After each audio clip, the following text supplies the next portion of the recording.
There is a tree called Tahini spectabilis, which is just like Van Gogh, and the tree, in my opinion, should be named after him, because the last thing that the tree does before it dies is to flower. The tree is like some sort of conceptual artist. It grows a Christmas tree out of its head in some surreal fashion so that it can give nectar to birds and bees, and it grows little white flowers, and then it dies. Vincent always relied on his brother Theo for money. When he realised from Theo that he was going to have a child, Vincent knew his time was up. There wasn't going to be enough money for Vincent and for the child. The picture shows how Van Gogh approached death. He didn't approach death as someone bitter, as someone angry. He approached death with this picture, and this picture symbolises renewal and rebirth and hope. This is a very strange, mature and spiritually advanced way to approach death, and this says a lot about the character of who Van Gogh really was.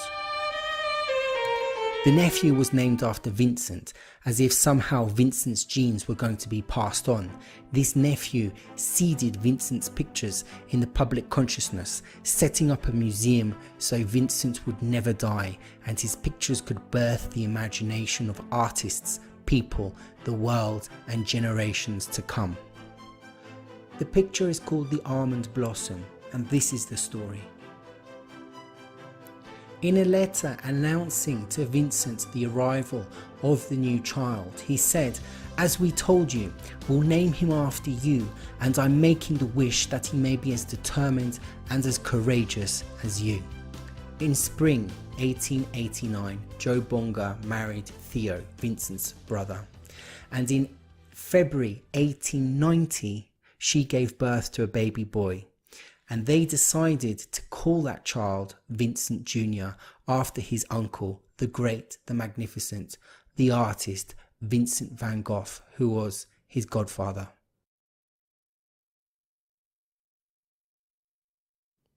In order to celebrate this new child, Vincent decided to paint a picture of Almond Blossom in February. There are other still lifes of the almond blossom, as you can see here. The blossoming almond was given by Vincent to his godson and his nephew, Vincent Jr., as a present to perpetuate his name.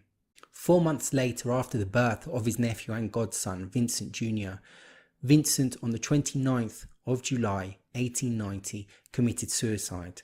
Theo van Gogh would die 6 months later at the age of 33 in a medical institution for the insane in the city of Utrecht.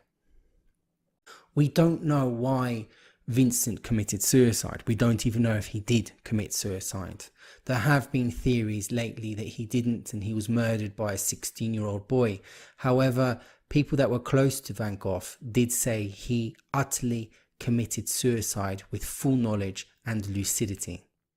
One of the reasons Van Gogh might have committed suicide was because his brother was going to die from syphilis, and this would leave Vincent unable to receive financial and psychological help that he so desperately needed. Van Gogh had a sort of symbiotic relationship with his brother. His brother was giving him financial support, his brother was trying to sell pictures for Vincent, but there was problems between Vincent and Theo. The relationship was depressed, and Theo wasn't replying to some of Vincent's letters. This might have been for financial troubles, but it might also have been the fact that his nephew was also ill at the time. Almond Blossom is one of the pictures that has remained most dear to the Vincent van Gogh family. Obviously, this would have affected Van Gogh's nephew, Vincent Wilhelm van Gogh, and he went on to set up the Van Gogh Museum in the 1970s. Almond Blossom as a painting has some stylistic differences to other paintings that he did. It's more calm. The painting palette that he used of colours is actually more slimmed down. It doesn't have these bright, strong colours.